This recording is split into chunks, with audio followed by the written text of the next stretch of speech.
ገብቷቸዋል። ለዚህ ፊተኛ የምናደርጋቸውን ሰዎች ጥንቃቄ ልናደርግበት ይገባል። ማንን ነው ፊተኛ ያለበት? ማንን እየተከተልን ያለ? ማን ነው ከፊት ያለ? ማን ነው እየመራን ያለ? ማን ነው ተጽዕኖ እየፈጠረብን ያለ? ልጆቻችን ላይ ተጽዕኖ እየፈጠረው ምን አይነት ፐርሰናሊቲ ያለ? አስተዳደጉ ምን አይነት? ያንን ነው ተከትለን ፊተኛ ማድረግ ያለብን። ተጠያቂነት መኖር አለበት። ተጽዕኖ ፈጣሪ ስንሆን ተጠያቂነት። ይሄ ደግሞ ኃላፊነቱን መረከብ ያለበት ቤተሰብ፣ መንግስት፣ ኮሚኒቲ።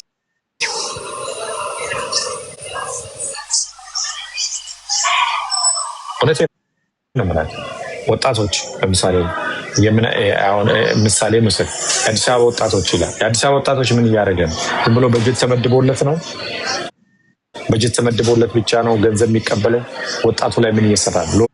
ወጣቱ ምን እያደረገ እያነቃቃ ነው? ተጽዕኖ እየፈጠረ ነው? አይደለም። እውነቴን ነው። የአዲስ አበባ ወጣቶች ብሎ የኦሮሚያ ወጣቶች፣ የትግራይ ወጣቶች፣ የአማራ ወጣቶች ማህበራት ሲባል ወጣቱ ላይ የማይሰሩ ከሆነ መበተን ያለበት። ዝም ብሎ ገንዘብ የግብር ከፋዩን ገንዘብ ነው እያበላሹ ያሉት። ወጣቱ ምን እየሆነ እየተበላሸ ነው፣ እየጠፋ ነው ያለው። በእውነት ነው ብላ ባለፈውን በጣም ተገርሜ እያየሁ ነው። ጠቅላይ ሚኒስትሩ አዘርባይጃን ላይ የነበራቸውን ጉብኝት ሳይ ትንንሽ ልጆች ናቸው። ምንድናቸው? ኤአይ ቴክኖሎጂውን እየሰሩት ነው ያሉት። ህፃናት ናቸው፣ ሴቶች ምናምን፣ ወንዶች፣ ትንንሽ ልጆች ናቸው። ለምን? እውቀት እየመገቧቸው ነው ያሉት።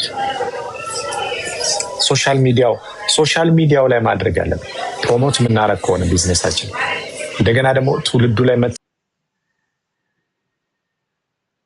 ተጽዕኖ መፍጠር የምንችል ከሆነ ሀገር የምናስተዋወቅበት ከእውቀት ጋር መጀመሪያ እውቀት፣ ነገ ልጆቻችንን የምናስተምርበት፣ ነገ ቤተሰብ እንፈጥራለን።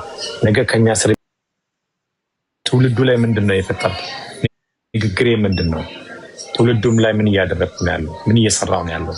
አካሄዴ ምን ይመስላል? አነጋገሬ ምን ይመስላል? መታወቄስ በምንድን ነው? የምትታወቁት በምንድን ነው? ኦኬ ፌመስ ሆነ። ፌመስነታችሁ በምንድን ነው?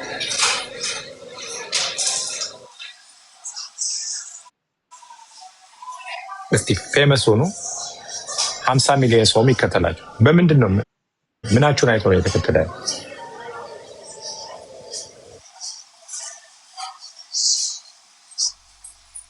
ምናችሁን አይቶ ነው?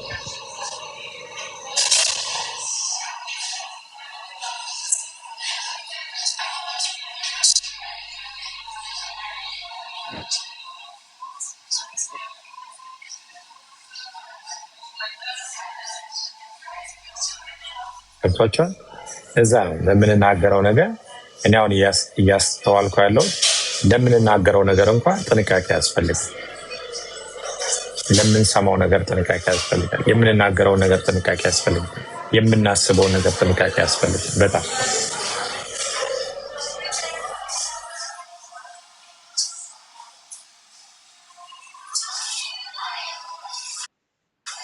አካሄዳችንን ማስተካከል፣ ማወቅ፣ ያወቅነውን ነገር አንባቢ መሆን። የአሁኑ ጀነሬሽን ብዙ ረዥም ነገር ማንበብ አይችልም። ስቲዙስ ልጠይቃችሁ፣ በጣም ረዥም ነገር ማንበብ ትችላላችሁ? አትችሉም። ከአንድ ደቂቃ በላይ ማንበብ አትችሉም። ትችላላችሁ? እዚህ ውስጥ እስቲ ራሳችሁ ከአንድ ደቂቃ በላይ ማንበብ አትችሉም። ለምን? ጭንቅላታችን ረዥም ነገር እንትን መያዝ አቅቶት ስክሮል ነው የሚያደርግ። ከእንቅልፍ ተነስተን መጀመሪያ ከእንቅልፍ ተነስተን ስልክ ነው የምናየው። መጀመሪያ ከእንቅልፍ ተነስተን ስልክ እናያለን። ከዛ በኋላ ስልካችን ምንድን ነው የምናየው? እንደዚህ ስክሮል ነው የምናየው። እንደዚህ ከዛ አናይም። ይሰለቻል፣ አእምሮ ይሰለቻል። ምክንያቱም ረዥም ነገር መያዝ፣ ረዥም ነገር ማየት፣ ረዥም ነገር ማዳመጥ አይችልም። ስልቹነት ነው። ስለዚህ እንደዚህ አይነት ሰው እንዴት አድርገህ ነው ሀገር የምታስመራው? እንዴት አድርገህ ነው የትውልድ አባት የምታደርገው? እንዴት አድርገህ ነው ቤተሰብ የምትመራው? ይሰለቻል። ትዳር ሲይዝ ይሰለቻል። ልጆች ሲያሳድግ ይሰለቻል። ብዙ ነገር ላይ ይሰለቻል። ለዛ ትዳር አይቀጥልም፣ ይሰለቻል። ይተያዩ ይሰለቻቸው። ያሁን ወጣት ተጋብቶ አይቆይም፣ ይለያዩ። ለምን? ይሰለቻቸው። ምንድን ያሰለቻቸው ሲባል ስክሮል ነው የሚያደርገው። የምናየው ስክሮል ነው። ላይፋችን ስክሮል ነው። ምግባችን ስክሮል ነው።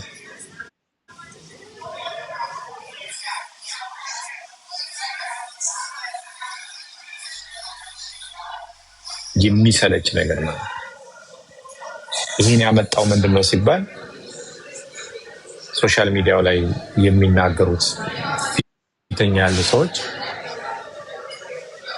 እንዴ አንዱ ተነስቶ 300,000 400,000 ነው የቤት ኪራይ የሚከፍለው ካለ አንተ እዚህ ጋር ደግሞ ዶክትሬትን ለመስራት 3 ዓመት 4 ዓመት 5 ዓመት የተማር ከሆነ ሮንግ ቢዝነስ ላይ ነው ያለሁት ማለት ነው። ይሄ ማለት ከባድ ሸላሚዎቹ